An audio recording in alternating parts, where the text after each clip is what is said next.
Hola, ¿cómo estáis? Vamos a abordar esta nueva actividad referente a inducción electromagnética.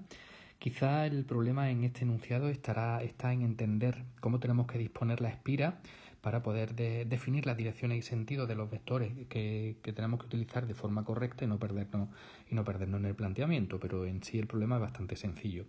Bueno, nos dicen que en el plano XY tenemos una espira circular de 2 centímetros de radio. Bueno, yo voy a dibujar mi sistema de referencia tal cual lo estoy escribiendo ahora, y en el plano XY yo voy a colocar mi espira circular, en este caso tal que así, de 2 centímetros de radio. Bien, esta espira colocada en este plano me provoca que me dé cuenta que el vector superficie en este caso va a tener una dirección y sentido más K. Eso significa que a la hora de poder determinar cuál es la orientación que forma el campo con dicho vector, pues me va a ser más sencillo, porque si sigo leyendo me dice que el campo magnético en el que se encuentra esa espira tiene una dirección que forma un ángulo de 30 grados con el semieje positivo Z. Por lo tanto, en mi campo magnético yo podré dibujarlo más o menos así.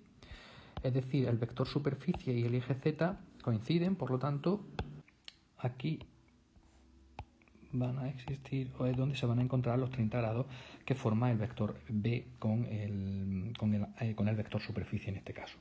Bien, me dicen que este campo magnético es un campo magnético que depende del tiempo, de esta manera.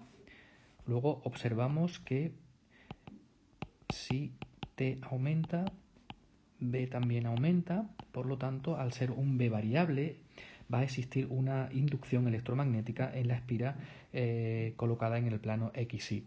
Bueno, vamos a empezar resolviendo el primer apartado. En este caso me dice que se trata de calcular el flujo magnético en la espira y su valor en t igual a 2 segundos. Bueno, ya sabéis que simplemente para calcular el flujo yo tengo que acudir a la expresión que ya conozco. Tengo todos los datos, por lo tanto simplemente tengo que sustituir B, 3t cuadrado, por la superficie, que en este caso es, bueno, no me la dan, pero me están dando el valor del radio. Yo sé que la superficie se calculará a partir de la expresión pi r cuadrado. El radio es 2 centímetros, tendré que pasarlo a metros, por lo tanto la superficie 0,02 al cuadrado por el valor de pi, y todo eso multiplicado por el coseno de 30, que es el ángulo que forman los vectores B y S.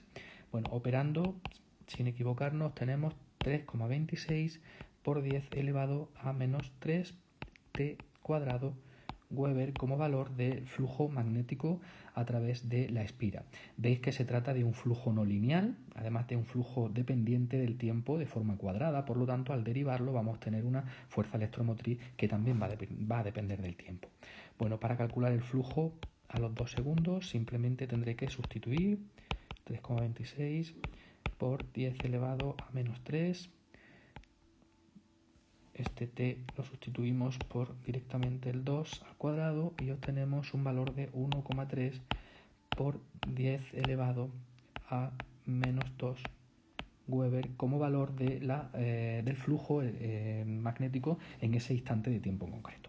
Continuamos con el apartado B. Me dicen ahora que calcule la fuerza electromotriz inducida en la espira en t igual a 2 segundos. Yo voy a calcular la fuerza electromotriz general en función de t y sustituiré después especificando o calculando esa fuerza electromotriz para t igual a 2 segundos en concreto. Bueno, la fuerza electromotriz la obtengo a partir de la derivada del flujo en función del tiempo. Como yo ya dispongo de la expresión del flujo que lo he calculado anteriormente en función de t, 3,26 por 10 elevado a menos 3 t cuadrado, simplemente tengo que derivar esa expresión en función de t y obtener el valor de la fuerza electromotriz, que en este caso es menos 6,53 por 10 elevado a menos 3 t voltios. Esa fuerza electromotriz puede ser calculada en este caso para t igual a 2 segundos, sustituyendo simplemente el valor y operando, es decir, menos 1,3 por 10 elevado a menos 2 voltios. Esa es la fuerza electromotriz inducida en la espira en t igual a 2 segundos. Bueno, en el apartado C nos piden por un lado que determinemos el sentido de la corriente inducida y por otro que representemos gráficamente las dos dependencias del flujo y de la FEM con respecto al tiempo.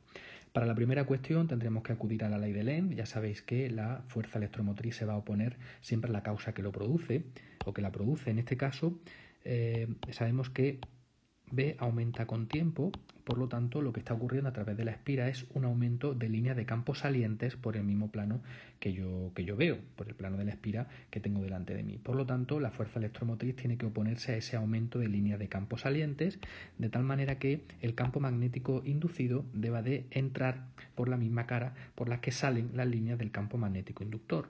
Es decir, tendría que hacer algo parecido a esto. ¿Cómo se consigue eso? Pues haciendo que la corriente circule, en este caso, en sentido, como estamos especificando en el dibujo, en sentido horario. Bueno, y terminamos con las dependencias gráficas en función del tiempo, tanto del flujo como de la fuerza electromotriz. En el primer caso, vemos que el flujo magnético depende del tiempo de forma cuadrada, por lo tanto, si yo represento esa dependencia, obtendré una parábola más o menos de ese tipo. Y en el segundo caso, la fuerza electromotriz depende del tiempo de forma lineal, y con este signo menos que tenemos aquí, pues obtendremos una dependencia de ese tipo más o menos que yo acabo de representar. Bueno, y por último, darle like si os ha gustado y no olvidéis suscribiros al canal Cien Elementos.